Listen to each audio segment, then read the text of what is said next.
ప్రియమైన దేవుని సంగమా, యేసుక్రీస్తు శ్రేష్టమైన నామంలో మీకందరికీ కూడా శుభములు తెలియజేస్తుంటున్నాము. ఈ యొక్క సమయంలో మరలా మీ యొక్క సముఖములో మీడియా ద్వారా మీతో కలిసి ఆయన నామమును స్తుతించుటకు, గణపరచుటకు, అలాగే దేవుని యొక్క వాక్యమును ధ్యానం చేసుకున్నటకు, అలాగే ప్రార్థించుకున్నటకు దేవుడిచ్చినటువంటి సమయాన్ని బట్టి దేవునికి వందనాలు తెలియజేస్తూ, ఈ యొక్క కరోనా వైరస్ చాలా వరకు ప్రపంచాన్ని వణికిస్తూ ఉన్నది. మరి ఈ యొక్క సమయంలో కేసులు ఎక్కువగా అవుతున్నందువలన తిరిగి మరలా ఈ ఆదివారము మీడియా ద్వారా, యూట్యూబ్ ద్వారా ఈ రీతిగా దేవుని యొక్క వాక్యాన్ని ధ్యానం చేసుకుందాం. అలాగే ఆయన నామమును పాటల ద్వారా గణపరుద్దాం. ఆ రీతి మీ కుటుంబ సమేతంగా దయచేసి కూర్చోండి. ఆ రీతి మాతో కలిసి దేవుని స్తుతించండి, వాక్యాన్ని ధ్యానం చేసుకోవలసిందిగా కోరుతూ ఉంటున్నాము. మనం ఈ రోజున బ్రతికున్నామంటే అది కేవలం దేవుని యొక్క కృప ఉంటున్నది. ఎంతోమంది ఈ లోకాన్ని విడిచి వెళ్ళిపోయారు, మరణించారు.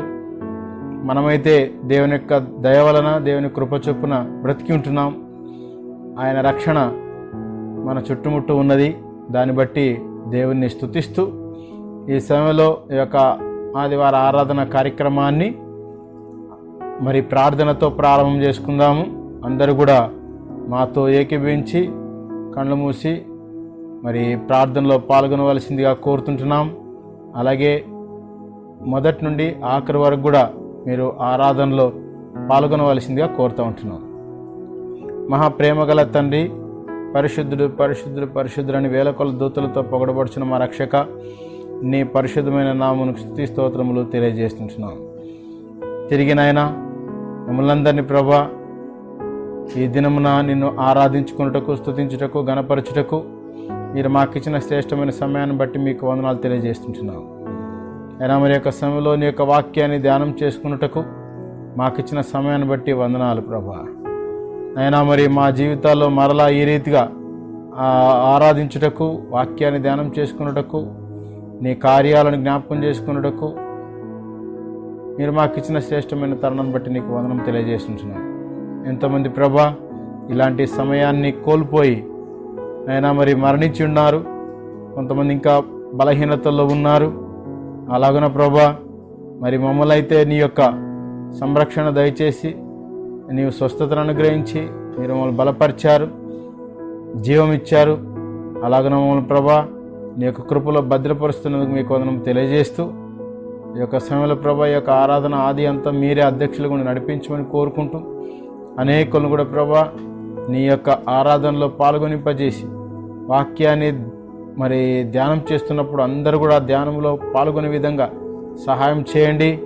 ఆ రీతినైనా నీ దీవెనలు పొందులాగిన సహాయం చేయమని కోరుకుంటూ, ఇంతవరకు కూడా ప్రభా మరి యొక్క సమయంలో వాళ్ళందరూ కూడా కాపాడిన విధానం బట్టి నీకు కృతజ్ఞతలు తెలియజేస్తూ, మా ప్రాణం ఉన్నంత వరకు నీ నామ స్మరణ చేసుకొని, అలాగే ప్రభా నీ యొక్క వాక్యాన్ని ధ్యానం చేసుకొని, ప్రార్థించుకొని, మాకున్నది ప్రభా నీకు సమర్పించుకొని, అలాగే మా పట్ల మీరు జరిగించిన కార్యాలు ఇతరులకు తెలియజెప్పుకుంటూ ముందు కొనసాడు సహాయం దయచేయమని యేసుక్రీస్తు నామమున అడుగుచున్నాము తండ్రి, ఆమేన్. ఈ యొక్క సమయంలో కొన్ని పాటలు పాడి దేవుని మహిమపరుద్దాం.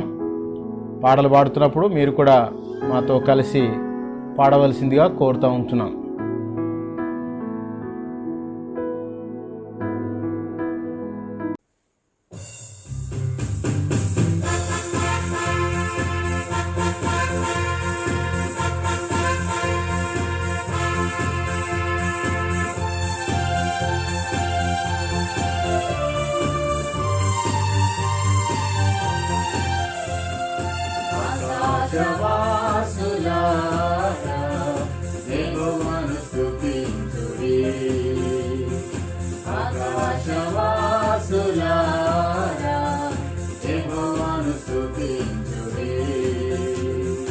ఉన్నత స్థల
నివాసులారా యెహోవాను స్తుతించుడి.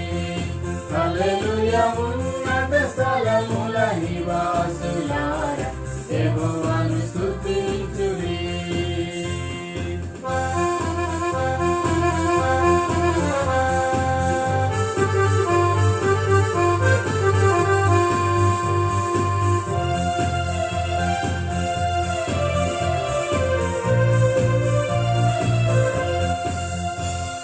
సమస్త భూజనులారా మరియు జనముల అధిపతులారా, సమస్త భూజనులారా మరియు జనముల అధిపతులారా, వృద్ధులు బాలురు యెహోవానులారా యెహోవాను స్తుతించుడి.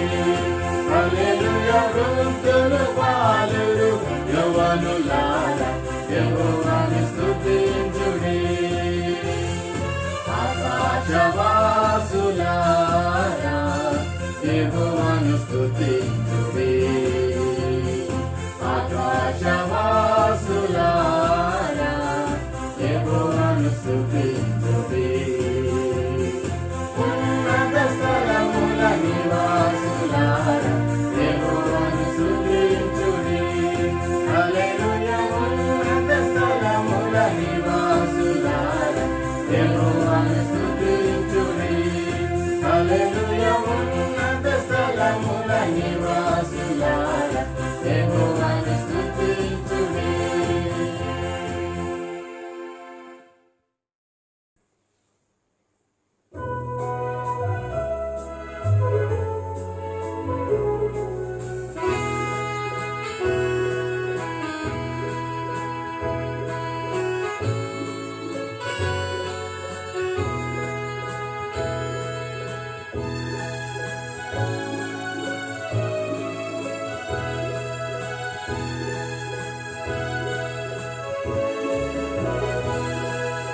ఆరాధనా ఆరాధనా ఆత్మతో ఆరాధనా, ఆరాధనా ఆరాధనా కృతజ్ఞత స్తుతి ప్రార్థనా, ఆరాధనా ఆరాధనా ఆత్మతో ఆరాధనా, ఆరాధనా ఆరాధనా కృతజ్ఞత స్తుతి ప్రార్థనా. నీకే నా దేవా తండ్రి అందుకోవా, నీకే నా దేవా తండ్రి అందుకోవా, ఆరాధనా ఆరాధనా ఆత్మతో ఆరాధనా, ఆరాధనా ఆరాధనా కృతజ్ఞత స్తుతి ప్రార్థనా.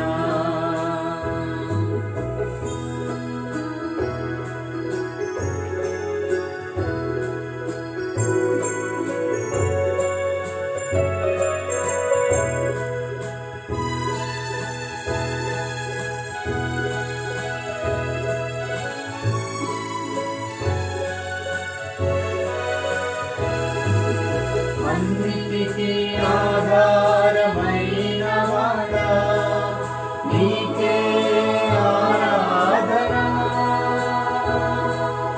అన్నిటికీ ఆధారమైన వాడా నీకే ఆరాధనా, ఎన్నటికీ మారని మంచివాడా కృతజ్ఞత స్తుతి ప్రార్థనా,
స్తుతి ప్రార్థన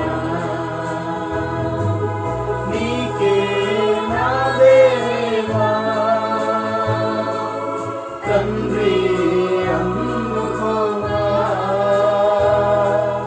నీకే నా దేవా తండ్రి అందుకోవా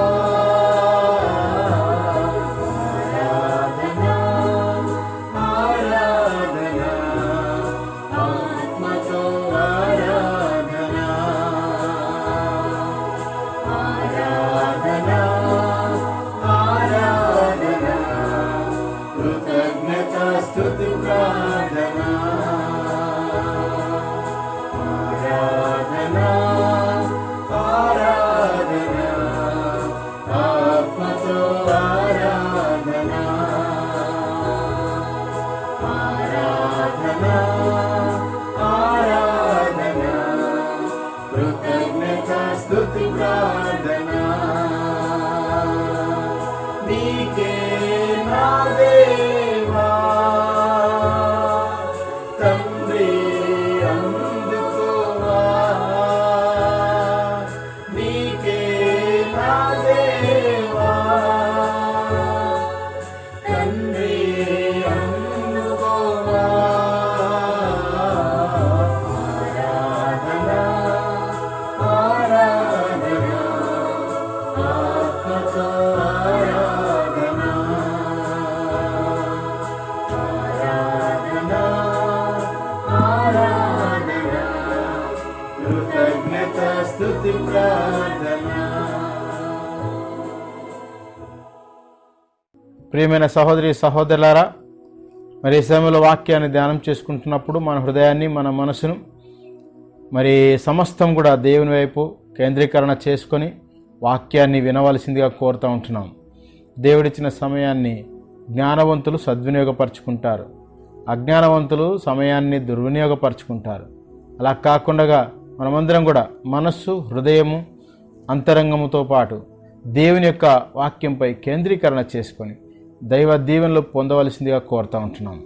మరి యొక్క సమయంలో కీర్తనలు 11వ కీర్తనలోని కొన్ని విషయాలు మనం ఆలోచన చేసుకొని తిరిగి నోవహు యొక్క కుటుంబం విషయంలో దేవుని యొక్క ప్రణాళిక లేదా దేవుని యొక్క రక్షణ ప్రణాళిక ఎలాంటిదో మనము దానిని ధ్యానం చేసుకుందాం. ఈ 11వ కీర్తనలో ఉన్న విషయం ఏంటంటే ఇక్కడ 4వ వచనం నుండి ఆఖరి వరకు చదువుకుందాం. 11వ కీర్తన 4వ వచనం నుండి ఆఖరి వరకు. యెహోవా తన పరిశుద్ధాలయములో ఉన్నాడు, యెహోవా సింహాసనం ఆకాశమందున్నది, ఆయన నరులను కన్నులారా చూచుచున్నాడు, తన కనుదృష్టి చేత ఆయన వారిని పరిశీలించుచున్నాడు. యెహోవా నీతిమంతులను పరిశీలించును, దుష్టులను బలాత్కారాసక్తులను ఆయనకు అసహ్యులు. దుష్టుల మీద ఆయన ఉరులు కురిపించును, అగ్ని గంధకములను వడగాలియు వారికి పానీయ భాగమగును. యెహోవా నీతిమంతుడు, ఆయన నీతిని ప్రేమించువాడు, యథార్థవంతులు ఆయన ముఖదర్శనము చేసేది. చిన్న ప్రార్థన చేసుకుందాం. ప్రేమమయుడా, కృపామయుడా, నీ పరిశుద్ధమైన నామానికి వందనాలు ప్రభా. నీ యొక్క ప్రణాళిక అత్యుత్తమైనది, శ్రేష్టమైనది. నీతిమంతుల ఎడల మీ యొక్క ప్రణాళికలు సదుద్దేశంతో ఉంటున్నాయి. దుష్టుల ఎడల ప్రభా వారికి కావలసినటువంటి పరిష్కార మార్గములు మీతో ఉన్నాయి ప్రభా. నాయనా, మరి యొక్క లోకములో మేము జీవించినంత కాలం ఎలాగ బ్రతకవలనో, నీ దృష్టికి అంగీకారముగా ఎలాగ ఉండవలనో మాతో మాట్లాడమని కోరుకుంటున్నాం. అవునాయనా, నోవహు యొక్క కుటుంబం పట్ల మీ రక్షణ ప్రణాళిక మేము ధ్యానం చేసుకుంటున్నప్పుడు మీరు మాతో మాట్లాడమని కోరుకుంటూ యేసుక్రీస్తు వారి దివ్యనామాన వేడుకొనుచున్నాము తండ్రి, ఆమేన్. ఈ యొక్క సమయంలో దేవుని యొక్క ప్రణాళికలో రక్షణ ఉన్నది, శిక్షణ ఉన్నది. దానితో పాటు ఆయన యొక్క బలము తెలుసుకొనుటకు ఆయన అనేకమైనటువంటి తీర్పు తీర్చే దేవుడుగా ఉంటున్నాడు. ఆయన నాశనం చేయుటకు, జీవింపజేయుటకు, రక్షించుటకు అన్ని విధాలు కూడా సర్వశక్తివంతులైనటువంటి దేవుడై ఉంటున్నాడు. అలాగన ప్రియమైన సహోదరి సహోదరులారా, మరి యొక్క కరోనా వ్యాధులు ఈ యొక్క మహమ్మారి నుండి నిజంగా దేవుడు మనల్ని కాపాడుతున్నాడు. ఇది ఆయన రక్షణలో భాగమైంటున్నది, ఆయన రక్షణ ప్రణాళికలో భాగమైంటున్న విషయం మనం జ్ఞాపకం చేసుకుందాం. దేవుడు మనల్ని అనేక రీతులుగా కాచి కాపాడుతూ ఉన్నాడు, సంరక్షిస్తున్నాడు. అలాగనే యొక్క కీర్తనాకారుడు తన అనుభవం ద్వారా మాట్లాడుతున్న విషయం ఏంటంటే, దేవుడు ఆయన ఆకాశమందు సింహాసనాసీనుడై ఉన్నాడు, తన కనుదృష్టి చేత ఆయన వారిని పరిశీలించుచున్నాడు. దేవుడు అందరినీ పరిశీలించేటువంటి వాడుగా ఉంటున్నాడు. దుష్టులను, నీతిమంతులను అందరిని కూడా ఆయన చూస్తున్నాడు.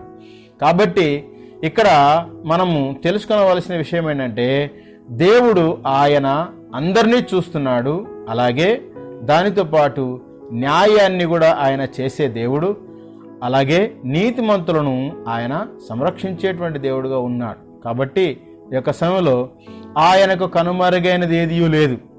ఒకవేళ వైరస్ చాలామందికి తెలియచ్చు, తెలియకపోవచ్చు, చాలామందికి కనిపించదు. అది ఇంకా ఎన్నో విషయాలు మనకు, మనుషులు చేసే క్రియలు మనకు కనిపించవు, మనుషులు చీకట్లో చేసే కొంతమంది పనులు మనకు తెలియవు, మనుషులకు ఊరు బయట చేసే పనులు మనకు తెలియవు, ఇంకా కొంతమంది రకరకాలైనటువంటి వంచనతో, మోసముతో, కుయుక్తులతో చేసే పనులు మనకు తెలియవు. కానీ ఇక్కడ ఏమంటున్నాడంటే, ఆయన సమస్తమైన వారిని చూచుచున్న దేవుడుగా ఉంటున్నాడు. కాబట్టి ఈ యొక్క సమయంలో మనమందరం కూడా గమనించుకోవలసిన విషయం ఏంటంటే, దేవుని కనుదృష్టి అందరినీ పరిశీలన చేసేటువంటిది.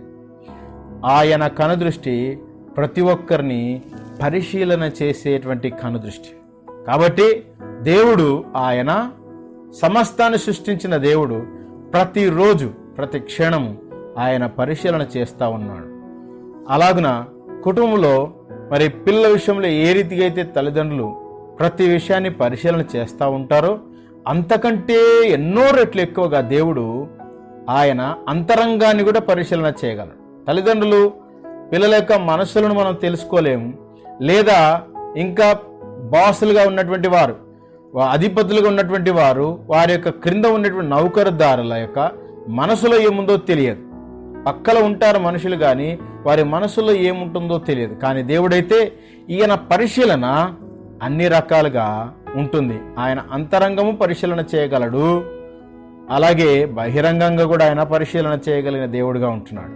ప్రత్యేక రీతిగా ఇక్కడ మనం గమనిస్తున్నాం ఏంటంటే, యెహోవా నీతిమంతులను పరిశీలించును. నీతిమంతులను కూడా ఆయన దేవుడు చూస్తున్నాడు. అలాగే క్రిందికి పోతే, దుష్టులను, బలాత్కారాసక్తులను ఆయనకు అసహ్యులు, దుష్టుల మీద ఆయన ఊరులు కురిపించును, అగ్ని గంధకములను వడగాలియు వారికి పానీయ భాగమగును. యెహోవా నీతిమంతుడు, ఆయన నీతిని ప్రేమించువాడు. ఆయన నీతిని ప్రేమించు. దేవుడు నీతిమంతుడు, ఆయన పాపం లేనటువంటి వాడు, ఆయన పరిశుద్ధుడు. కాబట్టి ఆయన మనలందరినీ కూడా ప్రత్యేకంగా నీతిని ప్రేమించే మనుషులను, అనగా నీతిగా బ్రతకాలని అనుకున్న వారికి, ఇంకా చెప్పాలంటే దేవుని మీద విశ్వాసము, భయభక్తులు కలిగి నీతిగా బ్రతకాలని ఏ వ్యక్తి అయితే అనుకుంటారో అలాంటి నీతిమంతులను దేవుడు ప్రేమించువాడుగా ఉంటున్నాడు. మనం బాగా ఈ యొక్క మాటని మనం జ్ఞాపకం చేసుకుందాం. యెహోవా నీతిమంతుడు, ఆయన నీతిని ప్రేమించువాడు. ఆయన నీతిని ప్రేమించువాడు. నీతితో పాటు నీతిమంతులను ఆయన సంరక్షించే దేవుడు. నీతిమంతులను ఆయన తప్పకుండా నీతిని బట్టి, వారిలో ఉండేటువంటి ఆ యొక్క దేవుని పట్ల ఉండేటువంటి భయభక్తులు బట్టి తప్పకుండా నీతిమంతులను ఆయన రక్షించువాడుగా ఉంటున్నాడు, సంరక్షించువాడుగా ఉంటున్నాడు. అయితే నోవహు యొక్క జీవితం గురించి మనము ధ్యానం చేసుకుందాం అనుకున్నాం కదా. ఆదామవ్వలను సృష్టించిన తర్వాత భూలోకము నోవహు సమయం వరకు ఎలాగో నిండిపోయిందంటే, ఈ యొక్క వాక్య భాగంలో ఆదికాండము 6వ అధ్యాయం, ఆదికాండము 6వ అధ్యాయంలో 11వ వచనం, భూలోకము దేవుని సన్నిధిని చెడిపోయి ఉండెను, భూలోకము బలాత్కారముతో నిండి ఉండెను. దేవుడు భూలోకమును చూచినప్పుడు అది చెడిపోయి ఉండెను. మనం ఇక్కడ గమనిస్తున్నటువంటి విషయం ఏంటంటే, దేవుడు నోవహు పట్ల ఉండే రక్షణ ప్రణాళిక, దాని గురించి ఆలోచన చేస్తున్నాం. నోవహు కాలంలో మొట్టమొదటి ఇక్కడ గమనించినట్టయితే భూలోకము ఏమిటితో నిండింది?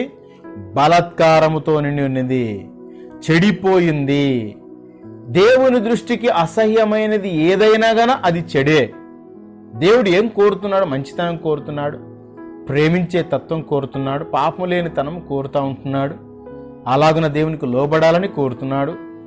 ఒకరి పట్ల ఒకరు సహకారం కలిగి ఉండాలని కోరుకుంటున్నాడు. ప్రతి కుటుంబం మంచిగా ఉండాలని దేవుడు కోరుతుంటున్నాడు. అయితే దీనికి భిన్నంగా ఒకరి పట్ల ఒకరు అసహ్యాలు పెంచుకుంటూ, ద్వేషాలు పెంచుకుంటూ, దూషించుకుంటూ, ఇంకొకరి నాశనం కోరుకుంటూ, అలాగే మరి ఇతరుల పైన నిందలు వేసే తత్వాలు, అలాగే ఇతరుల యొక్క ఆస్తిపాస్తులను తమ వంతు చేసుకొనాలనేటువంటి చర్యలు, ఇవన్నీ దేవునికి చెడు విషయాలు. ఈ కాలంలోనైతే తనది కానిది అయినప్పటికీ, ఇతరులదని తెలిసినప్పటికీ బలాత్కారముతో తమ వంతుగా చేసుకొనాలని, తన సొంతంగా చేసుకోవాలని చాలామంది రకరకాలైనటువంటి చర్యలు చేస్తూ ఉన్నారు. ఇతరుల ఆస్తిపాస్తులను తమ సొంతంగా చేసుకునేవారు ఎక్కువైపోయినారు. అలాగున ప్రియ సహోదరి సహోదరులారా, ఇతరులకు వచ్చేటువంటి ఖ్యాతి, కీర్తి చెడిపోవాలని, అలాగనే ఆ ఖ్యాతిని, ఆ యొక్క కీర్తిని ఆసరా చేసుకొని తాము పెద్ద పేరు పొందాలని ఇలాంటి వారు కూడా చాలామంది ఎక్కువైపోయినారు.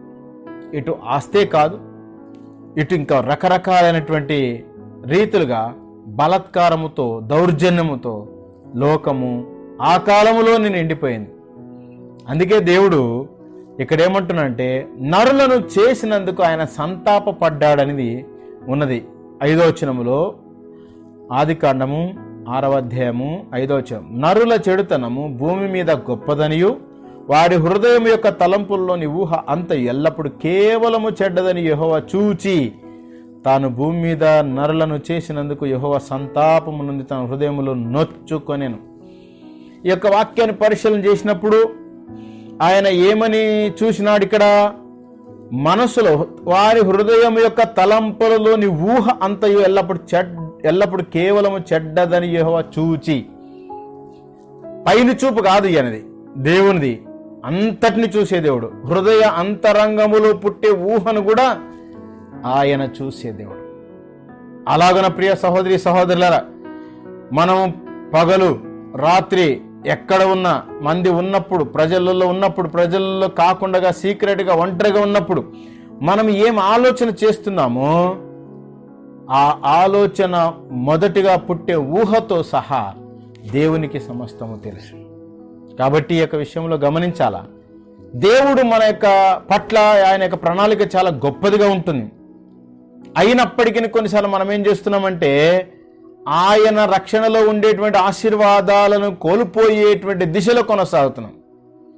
కుయుక్తుల చేత, పాపము చేత, హృదయములు చెడు ఆలోచనల చేత నింపబడి మన హృదయం చెడగొట్టుకొని, మన జీవితాన్ని చెడగొట్టుకొని, మన కుటుంబాలు చెడగొట్టుకొని భూలోకము యొక్క నాశనంకి మనము కారకులమవుతా ఉన్నాము.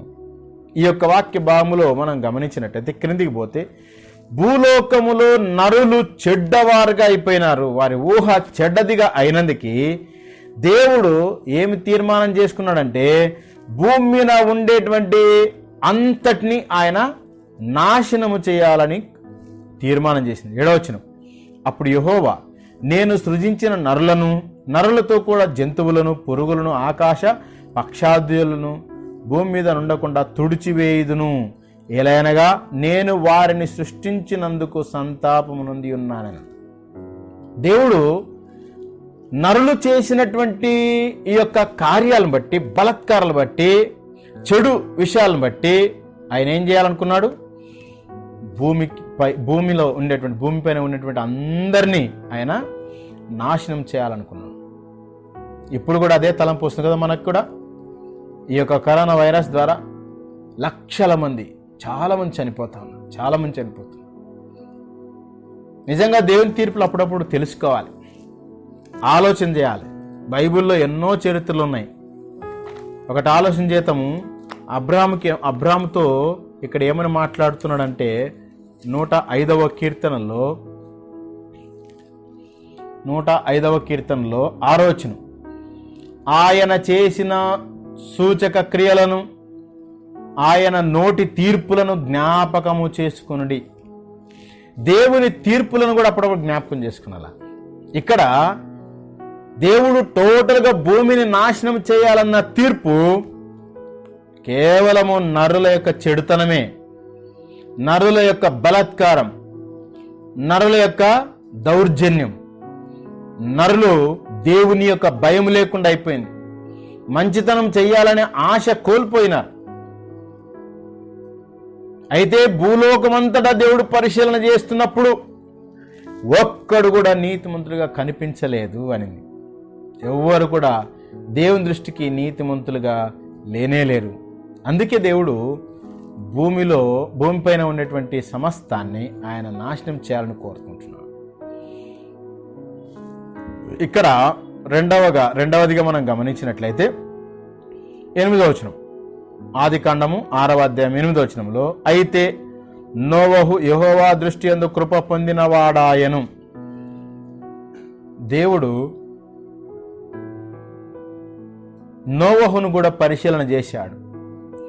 నోవహు దేవుని దృష్టికి మంచివాడుగా ఉన్నాడు. అందుకే ఆయన కృపలో ఆయనను రక్షించాలని కోరుకుంటున్నాడు.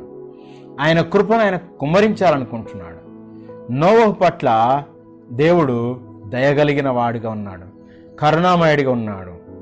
ఎందుకు నోవహు విషయంలో ఆయన అలాగా చేయాలనుకుంటున్నాడంటే 9వ వచనంలో నోవహు వంశవళిదే. నోవహు నీతిపరుడును తన తరములు నిందారహితుడునై ఉండెను. నోవహు దేవునితో కూడా నడిచినవాడు.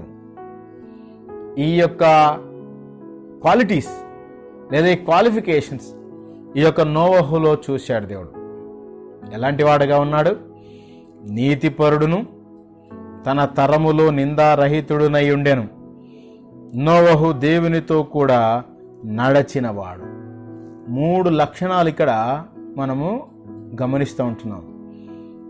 నోవహు ఎలాంటి వాడుగా ఉన్నాడంటే, చాలా వరకు చూసినట్లయితే లోకములో ఇలాంటి లక్షణాలు ఉన్నవాడు ఉన్నాడో లేదో తెలియదు. చాలామంది కూడా ఎక్కడ చూసినా చెడిపోయిన వారుగా ఉంటున్నారు. కానీ నోవహు చెడిపోయిన లోకములో, దౌర్జన్యముతో నింపబడిన లోకములో, దుర్నీతితో నింపబడినటువంటి లోకములో, అన్యాయము చేస్తేనే బ్రతకగలము, దౌర్జన్యము చేస్తేనే లోకములో మా కుటుంబం బాగుంటుంది, మా పిల్లలు బాగుంటారు అనుకునేటువంటి సమయములో అలాంటి మనుషుల మధ్యలో ఉండేటువంటి నోవహు ఎలా ఉన్నాడు? లోకం వైపు పోయాడా? బలాత్కారం తాను కూడా చేశాడా? తాను దేవునికి వ్యతిరేకమైనటువంటి విషయాలు చేశాడా? అలా కానే కాదు. మనుషులు ఎలాగున్నప్పటికీ దేవుని పట్ల ఆయన మంచివాడుగా ఉండటానికి సిద్ధపడ్డాడు. ఎలాగున్నాడు? ఎందుకు దేవుడు నోవహు పట్ల కృప చూపించగలుగుతున్నాడంటే, దేవునికి ఏమంటే ప్రేమ?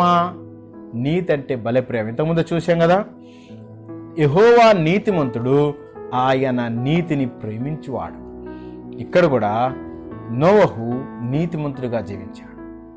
లోకములో చెడుతనం ఎక్కువగా అయినప్పటికీ తన నీతిని తాను దూరం చేసుకోలేదు. నీతిలోనే ఆయన ముందుకు కొనసాగాడు. బలాత్కారం ఉన్నది, దౌర్జన్యం ఉన్నది, చెడిపోయింది లోకము. అయినా కూడా తాను మాత్రము భూలోకము చెడిపోయింది కదా అని తాను చెడిపోవడానికి ఇష్టపడలేదు. తాను మాత్రము చెడిపోకుండా తను కాపాడుకునగలిగాడు. ఈ యొక్క దేవుని యొక్క తీర్పును మనం చూస్తూ ఉన్నాం. ఎప్పుడు రాలేనటువంటి నాశనం ఇప్పుడు వచ్చింది. భూలోకం అంతటా కూడా ఎక్కడ చూసినా మరణం వెళ్తూ ఉన్నది. ఎక్కడ చూసినా భయముతో నింపబడుతూ ఉన్నారు మనుషులు. అయితే ఒకటి జ్ఞాపకం పెట్టుకోండి, దేవుని యొక్క తీర్పు మనము నోవహు కాలంలో గమనించినట్లయితే నరుల యొక్క చెడుతనం బట్టి అక్కడ తీర్పు వచ్చేసింది. అందరినీ నాశనం చేయాలనుకున్నాడు. మనకందరికి కూడా తెలుసు, దేవుడు నిజంగానే 40 రాత్రులు 40 పగుళ్ళు ఆ యొక్క వర్షం చేత క్రింద తూములను ఆయన ఓపెన్ చేశాడు. అలాగన అగాధముల నుండి జలములను ఓపెన్ చేసినాడు. పైనుండి వర్షం కురిపింపజేశాడు. పర్వతాల పైన నీళ్లు నిలబడే విధంగా చేశాడు. దేవుడు ఏదైనా అనుకుంటే ఆయన చేయగలడు, ఏమైనా చేయగలడు. ఆయన సృష్టికర్త కాబట్టి క్రింద ఊటలు ఆయన మాటకు లోబడతాయి, అగాధ జలములు ఆయన మాటకు లోబడతాయి, సముద్రం ఆయనకు లోబడుతుంది, ఆకాశంలో ఆయనకు లోబడుతుంది. చెప్పాలంటే మనుషులు లోబడడం లేదు, భయం లేదు, దేవుని పట్ల భయం లేదు. సృష్టిని పూజ చేస్తారు కానీ సృష్టికర్తను మర్చిపోతున్నారు.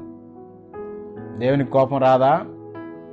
కాబట్టి ఒక సందర్భంలో దేవుని యొక్క తీర్పులో ఉండేటువంటి ఒక కృప, దేవుడైతే భూలోకం మీద ఎవరు ఉండకూడదు అని తీర్మానం చేశాడు, కానీ నీతిమంతులుగా ఉన్నటువంటి నోవహును కూడా పరిశీలన చేసినాడు.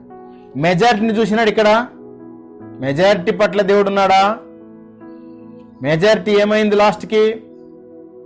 చాలా మంది అలాగే అనుకుంటారు, మా కులం గొప్పది, మా గోత్రం ఇట్లా, మా ఊరి వాళ్ళు అని అనుకుంటారు. ఒక్కసారి దేవుని యొక్క తీర్పు ఆయన వచ్చిందంటే నీ కులం నీ ఎంబడి రాదు, నీ జాతి నీ ఎంబడి రాదు. ఇక్కడ ఒకే ఒక్కడు నీతిమంతుడిగా, నిందలు లేనివాడుగా, అలాగే దేవునితో నడిచినవాడు, అనగా దేవునికి ఇష్టమైనటువంటి రీతిగా మనసొంచి తన నడవడిని అనుకూలంగా మార్చుకున్నవాడుగా ఉంటున్నాడు, దైవ భక్తి కలిగిన వాడు. ఇదే ఇక్కడ ఇంకొక మాట మనం హెబ్రీలకు రాసిన పత్రికలో గమనించినట్లయితే అక్కడ నోవహు గురించి 11వ అధ్యాయంలో అక్కడ గమనించి 7వ వచనంలో, విశ్వాసమును బట్టి నోవహు అది వరకు చూడని సంగతులను గురించి దేవుని చేత హెచ్చరింపబడి భయభక్తులు గలవాడై అనేది అక్కడ, భయభక్తులు గలవాడై. ఈ యొక్క వాక్య భాగం ప్రకారము ఇక్కడ నోవహు విశ్వాసమున్నది, భయభక్తులు కలిగి ఉన్నాడు, అలాగే ఆ యొక్క దేవునితో నడిచిన వాడుగా ఉన్నాడు, అలాగే నిందారహితుడిగా ఉన్నాడు, నీతిపరుడుగా ఉన్నాడు. మనుష్యులు అతని పైన నేరం మోపలేని జీవితం జీవించాడు, అలాంటి జీవితము జీవించాడు. ప్రియమైనటువంటి సహోదరి సహోదరులారా, లోకములో దేవుని యొక్క తీర్పులు మనము వాక్య భావం ద్వారా పరిశీలన చేసుకొని, లోకములో జరుగుతున్నటువంటి వాటి విషయం పట్ల గమనం ఉంచుకొని, మన జీవితాన్ని ఎలా ఉంచుకుంటే మంచిదో దానిని జ్ఞాపకం చేయాలని ఈ సమయంలో యొక్క నోవహు యొక్క జీవితంలో దేవుని యొక్క రక్షణ ప్రణాళిక ఏంటో తెలియజేయాలని కోరుకుంటున్నాం. లోకంలో అంత భయం ఉన్నది, కరోనా వైరస్ కనిపించదు కానీ దానికి భయపడుతున్నాం. కానీ కనిపించిన దేవుడు ఎంత గొప్పోడు, ఎంత గొప్పోడు! సృష్టికర్త అయినటువంటి దేవుడు ఆయన ఎంత గొప్పోడు! ఆయన నిన్ను నన్ను తయారు చేసినవాడు. ఆయన మంచితనం చూడండి, ఇక్కడ ఆయన నీతిని ప్రేమించేవాడు కాబట్టి ఎవరి నాశనం చేయగోరలేదు, నీతిగా బ్రతికేటువంటి ఆయనని, ఆయన కుటుంబాన్ని నాశనం చేయాలని కోరుకోలేదు. ఎందుకు? ఆయన నీతిమంతుడు, మంచితనం కలిగిన వాడు, ఆయనకు మంచి గుణం ఉన్నది.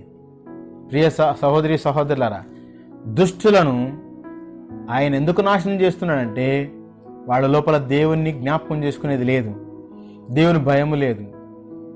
ఈ లోక జీవితమే నాకు శాశ్వతం అనుకునే వాళ్ళు చాలామంది ఉన్నారు. ఆత్మ అనేది శాశ్వతం, శరీరము క్షణిక మాత్రం. ఆత్మ దేవుని దగ్గర పోతున్నది, అది శాశ్వతమైనటువంటిదిగా జీవించబోతున్నది. కాబట్టి ఈ యొక్క ఆత్మ చనిపోక ముందే మంచి క్రియలు, దేవునికి అనుకూలమైన క్రియలు చేసి చనిపోతే ఈ ఆత్మ పరలోకం పోతుంది, దేవుని రాజ్యం చేర్చబడబోతుంది. కాబట్టి ఈ లోకంలో మనం ఉన్నంతకాలం ఇది అశాశ్వతమైనదని ఎరిగి శాశ్వతమైనటువంటి దాని నిమిత్తం మనం వేగిరపడాలి. మొదట ఆయన రాజ్యం, ఆయన నీతిని వెతకాలంటాడు. ఆయన రాజ్యం అంటే ఇవే. ఆయన రాజ్యంలో ఏముంటాయి? నీతి ఉంటుంది, నిందా రైతులు అక్కడ ప్రవేశిస్తారు, శాంతి ఉంటుంది, సమాధానం ఉంటుంది, మంచితనంలో ఉన్నటువంటి వ్యక్తులు అక్కడికి వెళ్తారు. ప్రియమైనటువంటి సంగమ, విశ్వాసులు దేవుని యొక్క రాజ్యానికి వెళ్తారు. ఆయన రాజ్యమును, ఆయన నీతిని వెతికేటువంటి వాడుగా ఉన్నాడు. ఇక్కడ ఈ నోవహు నీతిని ఇష్టపడేటువంటి వాడు. నిజంగా ప్రియ సహోదరి సహోదరుల, మీ ఊర్లో ఎవరు నీతిమంతుగా ఉన్నాడు? మీ ఇంట్లో ఎవరు నీతిగా ఉన్నారు? ఆలోచన చేశారా? ప్రశ్నించుకోండి. ఈ జీవితం ఎప్పుడు ముగించబడుతుందో తెలియదు. మన జీవితాన్ని దేవుడిచ్చాడు. ఈ జీవితంలో దేవుడు కోరే నీతిని మనం అలవర్చుకుందామా? మన యొక్క జీవితంలో దాన్ని ఉంచుకోవటానికి ఇష్టపడదామా? అలాగనే ప్రియ సహోదరి సహోదరులారా, నోవహుతో పాటు కుటుంబాన్ని ఆయన రక్షించుటకు ఆయన ఇష్టపడ్డాడు. ఇది దేవుని యొక్క రక్షణ ప్రణాళిక. దేవుడు రక్షించాలని ఆయన అనాది కాలం నుంచి ఉన్నది. ఎవరిని రక్షిస్తాడు అనంటే, తనకు భయపడుతూ తన ఇష్టపడేటువంటి లక్షణాలు కలిగి ఎవరైతే జీవిస్తారో వాళ్ళు రక్షించబడతారు. ఇది దేవుని యొక్క స్వభావం ఏంటి, దేవుని యొక్క రక్షణ ప్రణాళిక నోవహు పట్ల ఎంత గొప్పదిగా ఉన్నదో బాగా ఆలోచన. దుష్టులు నాశనమునకు పోతూ ఉన్నారు, నీతిమంతులు మాత్రమే దేవుని యొక్క రక్షణలో వాళ్ళు రక్షించబడే వ్యక్తులుగా ఉన్నారు. కాబట్టి ఇక్కడ దేవుని యొక్క రక్షణ ప్రణాళిక మన పట్ల జరగాలి అని అంటే దుష్టత్వము వాటిని వీడాలి, అలాగే నీతిని మనము అలవర్చుకోవాలి. అలాగున్నప్పుడు దేవుడు ఏం చేస్తాడు? ఈ యొక్క దుష్టులతో పాటు నాశనం కాకుండా దేవుడు నీతిపరుడైనటువంటి నోవహుకు ఒక పని చెప్పాడు. ఇగో నేను అంతటినీ నాశనం చేయబోతున్నాను, నిన్ను నీ కుటుంబాన్ని నేను నాశనం చెయ్యను అని అంటూ ఏమంటున్నాడంటే 14వ వచనం 13వ వచనం చదువుదాం. దేవుడు నోవహుతో, సమస్త శరీరంలో మూలముగా భూమి బలాత్కారంతో నిండి ఉన్నది గనక నా సన్నిధిని వారిని అంతము వచ్చి ఉన్నది. ఇదిగో వారిని భూమితో కూడా నాశనం చేయుదును. చితిసారకపు మ్రానుతో నీ కొరకు ఓడను చేసుకొనుము. అరలు పెట్టి ఆ ఓడను చేసి లోపటను బయటను దానికి కీలు పూయవలను. నీవు దాని చేయవలసిన విధమిది. ఆ ఓడ 300 మూరల పొడుగును, 50 మూరల వెడల్పును, 30 మూరల పొడవును, 30 మూరల ఎత్తును గలదై ఉండవలను. ఆ ఓడకు కిటికీ చేసి పైనుండి మూరడు క్రిందికి దాన్ని ముగించవలెను. ఓడ తలుపు దాని ప్రక్కన ఉంచవలెను. క్రింది అంతస్తు 2వ అంతస్తు 3వ అంతస్తు గలదిగా దాన్ని చేయవలెను. ఇదిగో నేనే జీవవాయువు గల సమస్త శరీరను ఆకాశము క్రింద నుండకుండా నాశం చేయుటకు భూమి మీదికి జల ప్రవాహము రప్పించుచున్నాను. లోకమందున సమస్తమును చనిపోవును. అయితే నీతో నా నిబంధన స్థిరపరచును. నీవును నీతో కూడా నీ కుమారులను, నీ భార్యయు నీ కోడండ్రును ఆ ఓడలో ప్రవేశింపవలెను. ఇక్కడ నోవహును రక్షించాలని దేవుడు అనుకున్నాడు. దేవుడు ఆ రక్షించాల అని అంటే నీవు ఒక పని చేయాలని నోవహుకు పని చెప్పించాడు. ఆ పని ఓడ కట్టే పని. ఆ ఓడ బాగా వినండి, ఇక్కడ ఆ ఓడ ఏ మ్రాన్తో చేయాలో దేవుడు చెప్పాడు. ఎన్ని అరలు ఉండాలనో అరలుగా చేయాలని దేవుడు చెప్పాడు. కీలు పుయ్యాలని క్లియర్గా చెప్పాడు. తర్వాత పొడవు, వెడల్పు, ఎత్తు ఎంతనో చెప్పాడు. అలాగే కిటికీ ఉండాలని చెప్పాడు. అలాగే తలుపు ఉండాలని చెప్పాడు. 3 అంతస్తులుగా, క్రింది అంతస్తు, 2వ అంతస్తు, 3వ అంతస్తు గలదిగా 3 అంతస్తులుగా ఉండాలని దేవుడు చెప్పాడు. ఇక్కడ మనము తెలుసుకోవలసినటువంటివి ఎన్నో ఉన్నాయి. ఇక్కడ మనల్ని కూడా దేవుడు నీతిమంతులకు కొంత శ్రమ ఇస్తాడు, పని చేయాలని చెప్తాడు. దేవుని పిల్లలను ఆయన పనిచేసే పిల్లలుగా ఉండాలని దేవుడు కోరుతాడు. ఆ పని దేవుడు చెప్పిందే చేయాలంతే, వ్యతిరేకం చేయకూడదు. దేవునికి ఎవరు ఇష్టంగా ఉంటారంటే ఆయన మాటకి కరెక్ట్గా అది ఏం చెప్తే అది తూచా తప్పకుండా వినయ విధేయతలు కలిగి ఎవరైతే వింటారో వాళ్ళని దేవుడు తప్పకుండా ఇష్టపడతాడు. నోవహు ఏం వ్యతిరేకం చేయలేదు. ఈ కొలతలతో చేయాలి అని అంటే ఆ కొలతలతో ఆయన చేశాడు. అంతటిని కూడా ఆయన ఏమన్నాడు? 22 వచ్చిన 6వ అధ్యాయం 22 వచ్చిన ఏముంది అక్కడ? నోవహు అట్లు చేశాను, దేవుడు అతనికి ఆజ్ఞాపించిన ప్రకారం యావత్తు చేశాను. ఇక్కడ తాము తినుటకు వారికి ఆహారము, అలాగే జంతువులు కొన్నిటిని ఈ యొక్క నోవహు ఓడలోనికి రప్పించాలని దేవుని ప్రణాళిక ఉన్నది కాబట్టి వాటి కొరకు కూడా ఆహారం పెట్టుకొని వాటి నిమిత్తం ఆహారము, తమ కొరకు ఆహారం అన్నిటిని కూడా నోవహు వారి కుటుంబము సిద్ధపరిచాడు. ఒకసారి ఆలోచన చేయండి. తమ కొరకు ఆహారం మరి పెట్టుకునేది ఓకే, కానీ జంతువుల కొరకు ఆహారం పెట్టాలంటే మామూలా? ఎన్ని నెలలైంది? దాదాపుగా కనీసం 150 దినాలు, 5 మూల 15 అంటే 5 నెలల కాలము నోవహు ఓడలోనే ఉన్నాడు. జంతువులు ఓడలోనే ఉన్నాయి. ఇప్పుడు మనకు కరోనా వచ్చి జనవరి నుంచి లెక్క పెట్టలేం, కానీ మార్చి నుంచి అయితే మనం లెక్క పెడితే మార్చి 22 నుంచి లాక్డౌన్ అయింది. ఏప్రిల్, మే, జూన్, జూలై 22 వస్తే 4 నెలలు అవుతుంది. ఇక్కడ నోవహు చెప్పినట్లు, దేవుడు చెప్పినట్లు నోవహు ఓడను సిద్ధం చేయడం మాత్రమే కాదు, జంతువుల కొరకు ఆహారం కూడా సిద్ధపరచాలి. అన్ని గడ్డి తినేటివే కాదు, కొన్ని మాంసం తినేటివి ఉన్నాయి. పులులు, క్రూర మృగాలు, ఏనుగులు, ఒంటెలు, ఈ రోజులో ఏ ప్రాణులు బ్రతికున్నావో అప్పుడు కాలంలో దేవుడు నోవహు ఓడలోనికి వచ్చినటివే ఇప్పుడు వాటి సంతానం మనం చూస్తూ ఉంటాం. కాబట్టి ప్రియ సహోదరి సహోదరులారా, నోవహు ఎంత దేవునికి లోబడ్డాడు చూడండి. తనకు శ్రమ అనగలేదు, తన కుటుంబం కూడా చూడండి. విచిత్రం ఏంటంటే నోవహు ఇంత జంతువులకు తనకు మరి ఎంత కాలము ఆహారము సమకూర్చుకోవాలంటే, ఇంతకాలం సమకూర్చుకోవాలంటే మామూలు మాట కాదు, ఆశామషి కాదు. నేను అనుకుంటా తన పిల్లలు, తన కోడన్లు, తన భార్య అందరూ కూడా సహకరించారు. అందుకే ఆ ఓడ సిద్ధమైంది. దానితో పాటు ఆహారం సమకూర్చుకోగలిగారు. ఇది కుటుంబ సంరక్షణలో భాగం. అలాగున దేవుడు నోవహును, అతని పిల్లలను, అతని భార్యను, అతని కోడన్లను ఆయన రక్షించే ప్రణాళిక ఆయన కలిగి ఉన్నాడు. ప్రియమైనటువంటి దేవుని సంగమా, నోవహు ఒక్కని గురించి ఇక్కడ ఉంది, కానీ తన భార్యని కాపాడాడు, తన యొక్క పిల్లల్ని, తన కొడుకుల్ని కాపాడాడు దేవుడు. తర్వాత తన కోడన్లు, వేరే దేశాల నుంచి, వేరే దగ్గర నుంచి వచ్చినటువంటి కోడన్లను కూడా ఆయన కాపాడటానికి ఇష్టపడ్డాడు. ఎందుకంటే నీతి సంతానం నాకు కావాలి, దేవుని ఎదురు భయభక్తులు కలిగిన పిల్లలు నాకు కావాలి, దేవునిని స్తుతించేవారు నాకు కావాలని దేవుడు ఒక ప్రత్యేకమైన జనాంగంగా ఏర్పాటు చేసుకోవాలని దేవుడు ఇష్టపడతాం. ఇక్కడ మనం గమనించాలి, నోవహు యొక్క కుటుంబము ఎంతో శ్రమపడింది, దేవుని ఆజ్ఞలకు లోబడింది.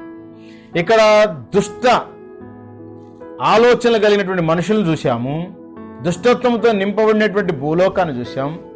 అదే భూలోకములో దుష్టుల మధ్యలో దేవునికి భయపడుతూ నీతిమంతుడిగా ఉండేటువంటి కుటుంబాన్ని, ఆయనను మనం చూసాం. దేవుడు ఏం చేస్తుండే ఇక్కడ? వారికేమో నాశనాన్ని ఇస్తున్నాడు, అలాగే ఈయనకు మాత్రం ఓడను సిద్ధం చేసుకొని అన్న తర్వాత సిద్ధం చేసుకున్నాడు. అలాగున టోటల్గా అంత నీళ్లతో నింపినాడు దేవుడు.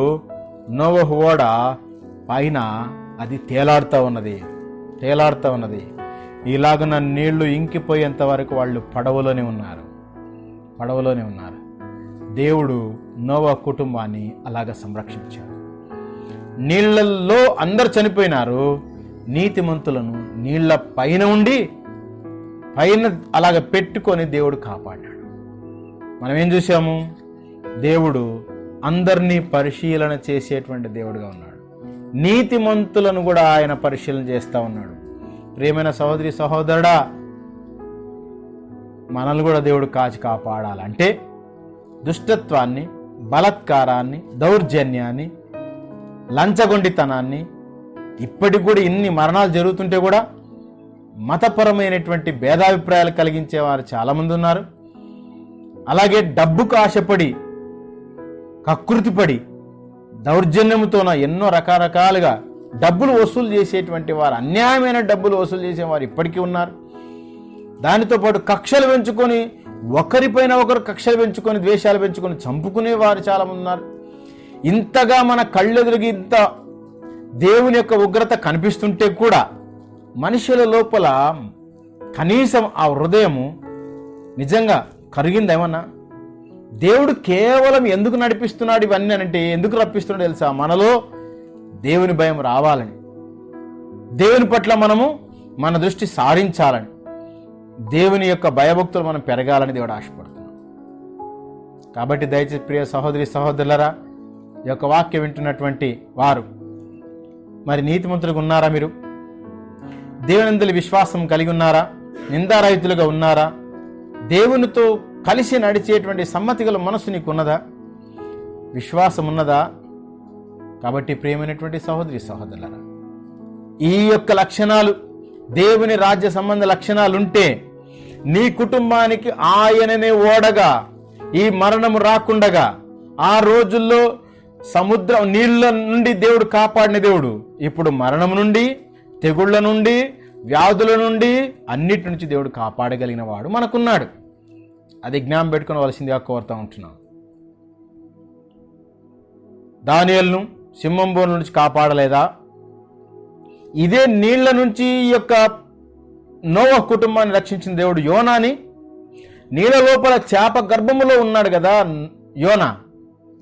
చేప గర్భం 3 దినములు ఆయన లోపల చేప గర్భములు నీళ్ళ లోపల ఉన్నప్పటికీ దేవుడు ఆయన ప్రాణాన్ని కాపాడలేదా? భయపడొద్దండి, దేవుని విశ్వాసం ఉంచండి. దేవుడు నమ్మదగిన వాడు, ఆయన నీతిమంతులను కాపాడుతాడు, నీతిమంతులను ప్రేమించేవాడు. కాబట్టి ఈ యొక్క నోవహులో ఉండేటువంటి లక్షణం మనం కలిగి ఉందాం, ధైర్యం తెచ్చుకుందాం.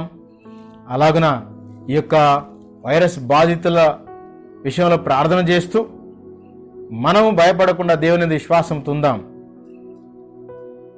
మనలో ఉండేటువంటి దుష్టత్వాన్ని, మనలో ఉండేటువంటి దౌర్జన్యాన్ని, బలాత్కారాన్ని, తాత్కాలికమైనటువంటి సంతోషకరమైన విషయాలు మర్చిపోదాం, వాటిని దూరం చేసుకుందాం, విసర్జించుదాం. దేవుని రాజ్యం వైపు, ఆయన నీతిని మనం ప్రేమించుదాం. మనకు కావలసినవన్నీ కూడా దేవుడు ఇస్తున్నాడు. ఇప్పుడు 3 నెలల కాలం దేవుడు కాపాడలేదా? నీవు ఇంట్లోనే ఉంటూ కూడా ఉన్నప్పటికీ దేవుడు కాపాడలేదా? అలాగనే దేవుడు ముందుకు కాపాడగలుగుతాడు. నిజంగా మరి మనకు మంచి నాయకులు మన యొక్క రాష్ట్రానికి ఉండడం చాలా గొప్పది.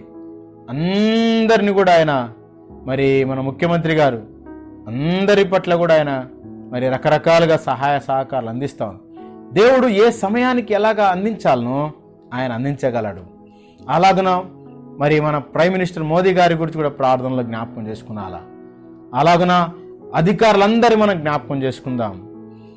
దేవుడు సరైన రీతిలో వారికి మంచి తలంపులనిచ్చేలాగన, అలాగే దేవుని యొక్క కాపుదలని, అన్నిటికంటే గొప్ప కాపుదలని మనము వారు తెలుసుకునేలాగా ప్రార్థన చేసుకుందాం. అలాగన మనం అందరం కూడా మరి ప్రతి ఒక్కరు కూడా దేవుని పట్ల భయం కలిగి ప్రార్థనలో ముందు కొనసాగాలని కోరుతూ ఉంటున్నాం. అలాగున ప్రియ సహోదరి సహోదరులారా, ఈ భయంకరమైనటువంటి యొక్క వ్యాధుల నుండి దేవుడు మాత్రమే మన ప్రాణాలని కాపాడగలడు. యోనాని చేప గర్భములో ఉన్నప్పటికీ 3 దినములు ఆయనకు దేవుడే జీవం కలిగిన వాడుగా ఉన్నాడు, జీవం ఇచ్చాడు. ఆయన ఎట్లయినా ఆయన కాపాడగలడు. అంతెందుకు, లాజరు మృతుడైనప్పటికీ తిరిగి జీవం ఇచ్చి ఆయన లేపలేదా? ఇప్పటికైనా కూడా ప్రియమైన సహోదరి సహోదరుల, దేనికి భయపడక దేవునందరూ భయపడండి, దేవునందరూ భయభక్తులు కలిగి ఉంచండి. అలాగనే మనం ముందుకు కొనసాగుతాం. నోవహు యొక్క జీవితాన్ని దేవుడు ఎందుకు ఆయన కుటుంబాన్ని రక్షించాడు? ఆయన లక్షణాలను బట్టే కదా. మనల్ని దేవుడు రక్షించలేడా? ఆయన తప్పకుండా రక్షించగలిగిన వాడుగా ఉన్నాడు. నోవహులో ఉండేటువంటి ఆ యొక్క 5 లక్షణాలు మనం కూడా కలిగి ఉందాం. ఏంటి 5 లక్షణాలు? 1, నీతిపరుడును, నిందారహితుడును, దేవునితో నడిచినవాడు, విశ్వాసముతో ఉన్నవాడు, దేవునందరి భయభక్తులు కలిగిన వాడు. కాబట్టి మనము ప్రతిరోజు దేవుని ప్రార్థించడం, వాక్యాన్ని ధ్యానం చేసుకోవడం, సాక్షిగా జీవించడం, అలాగన దేవుని కార్యాలు ధ్యానం చేసుకోవడం మన జీవితంలో భాగంగా ఉంచుకుందాం. తప్పకుండా వాటిని ప్రాముఖ్యంగా ఎంచుకుందాం. అలాగని మన జీవితంలో ఆ లక్షణాలు ఉండే విధంగా చూసుకుందాం. తప్పకుండా మనల్ని దేవుడు కాపాడుతాడు. అయితే ఒకటి ప్రియమైనటువంటి సంగమా, ఈ లోకములో మనము రక్షించబడాలని కోరుకోవద్దు. దానికంటే ప్రాముఖ్యమైనటువంటి విషయం ఏంటంటే, పాపం వలన వచ్చు జీతం మరణం. మనం ఏదైతే దుష్టత్వముతో ఉంటున్నామో, ఏదైతే దౌర్జన్యాలు చేస్తున్నారో, అలాంటి వారికి అందరికీ ఈ లోకంలో మరణం కాదు, దేవుడు ఇంకొకటి శాశ్వతమైన మరణం ఏర్పాటు చేసినాడు, అదే నరకం. కాబట్టి ఆ నరకములో మనము శాశ్వతంగా మరణించకుండా ఉండటానికి యేసుక్రీస్తు అనే నీతిమంతుని యొక్క బలియాగములో మనము కడుగబడాలి. ఇప్పటికైనా కూడా దేవుడు కోరుతూ ఉన్నాడు, ఎలాంటి పాపైనా సరే నా దగ్గరకు వస్తే వారి పాపాలను తీసివేస్తా, వాళ్ళని యొక్క పాపాలను కడుగుతా, వాళ్ళని రక్షిస్తా. ఎక్కడి నుంచి రక్షిస్తా? నరకము నుండి ఆయన రక్షించేవాడుగా ఉంటాడు. ఇది ఇంకా గొప్ప రక్షణ. నోవహును ఇహలోక సంబంధమైనటువంటి మరణం నుండి కాపాడాడు. అయితే నోవహు చనిపోయాడు. తర్వాత నోవహు కుటుంబం చనిపోయింది. కానీ ఇంకా చెప్పాలంటే మనము నోవహు కంటే ఇంకా ఎక్కువగా గొప్ప ఆశీర్వాదాలు పొందాలని దేవుడు ఏం చేసినాడు? యేసుక్రీస్తు ద్వారా మనకు దేవుడు ఇచ్చే రక్షణ అది ఎలాంటిది? శాశ్వతమైన రక్షణ. కాబట్టి ఆయన నీతిమంతులుగా ఉన్నాడు, మనం కూడా నీతిమంతులుగా జీవించాలి. యేసుక్రీస్తు దేవునికి లోబడ్డాడు, మనము లోబడాలి. యేసుక్రీస్తులో మనకు పరిపూర్ణమైన శాశ్వతమైన రక్షణ ఉన్నది. మనకింక పరలోకములో మరణ భయమే లేదు. కాబట్టి ఈ లోకంలో ఎంతకాలం జీవిస్తామో తెలియదు. రెండవ రాకడికి జరగవలసిన సూచనలు ఎన్నో జరుగుతూ ఉన్నాయి. భేదాభిప్రాయాలు ఎక్కువ అవుతున్నాయి. యుద్ధ సమాచారాలు వింటున్నాం, మిడతలు వస్తూ ఉన్నాయి, ఇలాగున మరణాలు ఎక్కువ అవుతున్నాయి, ఎన్నో దుర్వార్తలు మనకు చెవిని పడుతూనే ఉన్నాయి.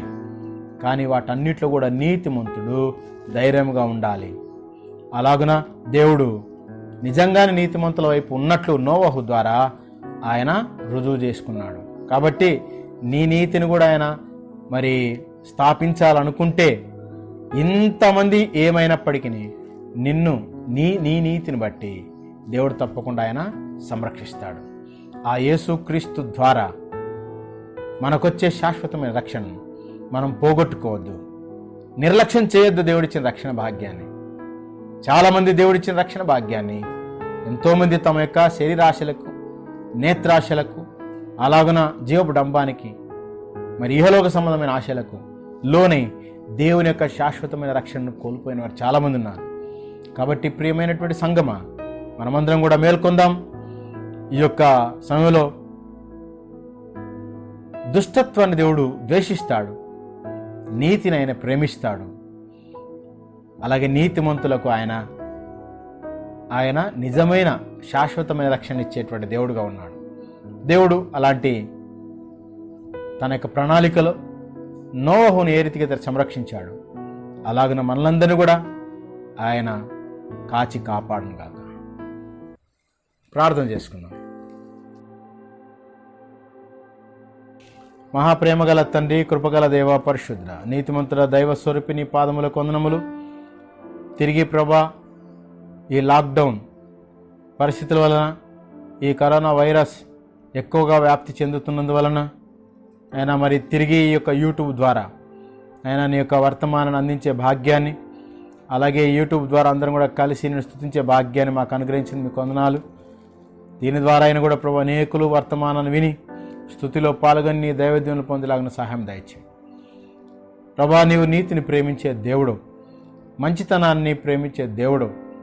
అలాగ నోవహు కుటుంబాన్ని కాపాడినాడు, అలాగ నాశనం కాకుండా కాపాడిన దేవుడు, దుష్టులను నాశనం చేసిన దేవుడు, ఇప్పటికీ అదే శక్తి కలిగిన దేవుడు ప్రభా.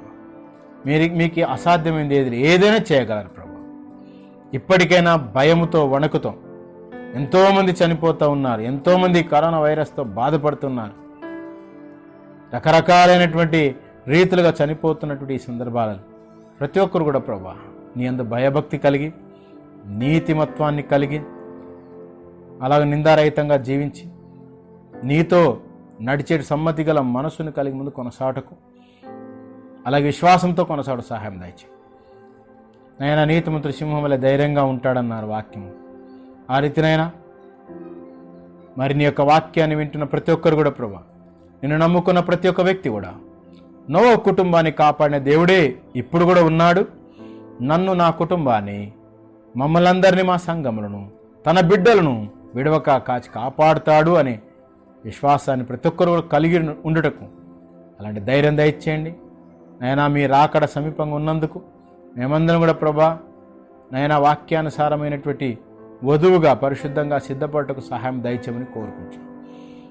నీ రాజ్యపు యొక్క విలువలు నైనా మరి నీతి, నిందారహితమైనటువంటి జీవితం, నీకు ఇష్టమైనటువంటి జీవితం, విశ్వాసం, భయభక్తులు ఇలాంటి మేము కూడా కలిగిన వారమై నీ రాజ్యములో చేరుటకు సిద్ధపడలాగిన సహాయం దయచేయమని కోరుకుంటూ ప్రత్యేకది ప్రభా మరలా నీ చిత్తమైతే మరి సంఘముగా అందరం కూడా కలిసి నిన్ను స్తుతించలాగన ఆరాధించుకునిలాగన మాకు తప్పకుండా ప్రభా మీరు స్వేచ్ఛను అనుగ్రహించబోతారని నిరీక్షిస్తుంటున్నాం. ఒకవేళ లేకపోయినా నైనా నీ రాజ్యములో మేమందరం కూడా ఉంటున్నట్లు నైనా మమ్మల్ని అందరినీ కూడా ఆశీర్వదించి దీవించండి. లేదా నీ రాకడలు ఎత్తబడి గుంపులో ఉండలాగిన సహాయం దయచేయండి నాయనా. మరి నోవహు ఏ రీతికైతే నిన్ను నమ్ముకొని నీ చేతుల్లో తన జీవితాన్ని ఉంచుకున్నాడు, ఆ రీతిగానే మా జీవితాన్ని, మా జీవాన్ని, మా ప్రాణాన్ని నీ చేతికి అప్పచెప్పుకుంటాం. మీ చిత్తానికి అనుకూలంగా మనం మార్చుకున్నాను.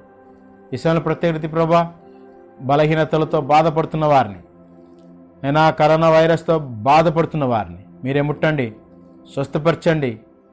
ఇలాగన ప్రభా నాయకత్వాన్ని దీవించండి. అలాగే ప్రభా నాయకులకు కావలసిన మంచి తలంపులు దయచేయండి. ప్రజలను ఏలుటకు కావలసినటువంటివి అన్నీ కూడా వారికి సమకూర్చండి. అలాగేనైనా మీరైతే ప్రభా అందరికీ రాజుగా ఉన్న దేవుడు, అందరినీ పరిశీలన చేసే దేవుడు అయినా మీరు నాశనం చేయగలిగిన శక్తిమంతుడు, రక్షించగలిగిన శక్తిమంతుడు. దుష్టులకు నరకమును, నీతిమంతులకు నాయన పరలోకమును ఇచ్చుటకు సమర్థుడైన న్యాయవంతమైన దేవుడు. నిన్ను స్తుతిస్తుంటున్నాం ప్రభా. ఈ సమయంలోనైనా ఈ యొక్క వాక్యం వింటున్నప్పుడు అయినా మరి ఈ యొక్క కళ్ళెదురుగా జరుగుతున్నటువంటి యొక్క వినాశనం వీటన్ని జ్ఞాపకం చేసుకోండి. ఇప్పటి నుంచైనా భయభక్తులతో ముందు కొనసాగ సాయం దయచేయండి నాయన. యొక్క సమయంలో నాయన మరి ఈ క్వారంటైన్లో ఉన్నటువంటి వారిని విడుదల చేకూర్చండి. అలాగే ఇక కరోనా వైరస్ విషయంలో ప్రభా మరి అనేకులు ప్రయాసపడుతూ ఉన్నారు, ప్రజలు సేవ చేస్తూ ఉన్నారు. వారందరినీ మీరు దీవించండి, ఆశ్రయించండి కోరుకుంటూ మమ్మల్ని అందరూ కూడా మీ బలమైన చేతులకు అప్పచెప్పుకుంటూ అలా నీ చిత్తమైతే ఆయన మరి కలుసుకునే భాగ్యం మాకందరికి అనుగ్రహిస్తావని నిన్ను ఆరాధించుకుని యొక్క వాక్యాన్ని ధ్యానం చేసుకుని మీ దీవెనలు పొందే భాగ్యం అనుగ్రహిస్తారని నమ్ముతూ కృతజ్ఞతలు తెలియజేస్తూ యేసుక్రీస్తు వారి దివ్యనామాన వేడుకొనుచున్నాము తండ్రి, ఆమేన్. పరలోకమందున మా తండ్రి, నీ నామం పరిశుద్ధపరచబడును గాక, నీ రాజ్యం మాకొచ్చును గాక, నీ చిత్తం పరలోకమందు నెరవేరినట్లు భూమి మీద నెరవేరును గాక. మా అనుదిన ఆహారం నేడు మాకు దయచేయం, మా రుణస్తులు మేము క్షమించే ప్రకారం మరణములు క్షమించుము, మమ్మల్ని శోధనలను తేకాదృష్టి నుండి తప్పించుము. ఎందుకంటే రాజ్యము, బలము, మహిమ నిరంతరం మీరే ఉన్నారు తండ్రి, ఆమేన్. పరమ తండ్రి అయిన దేవుని దివ్య ప్రేమయు మన ప్రభువైన యేసుక్రీస్తు కృపయు పరిశుద్ధాత్మ కనిన సహవాసం చేరని బిడ్డలకు నేను ప్రేమించి ప్రతి విశ్వాసం ప్రత్యేక రీతిగా వాక్యాన్ని విని నైనా మరి నీకు ఇష్టమైనటువంటి జీవితం, నీ అంత భయభక్తులు కలిగిన జీవితం, నీతిగా జీవించే జీవితం జీవించుటకు సిద్ధపడిన వారికి అందరికీ ఎప్పుడునూ ఎల్లప్పుడూ సదాకాలము తోడైనను గాక, ఆమేన్. అందరికీ వందనాలు.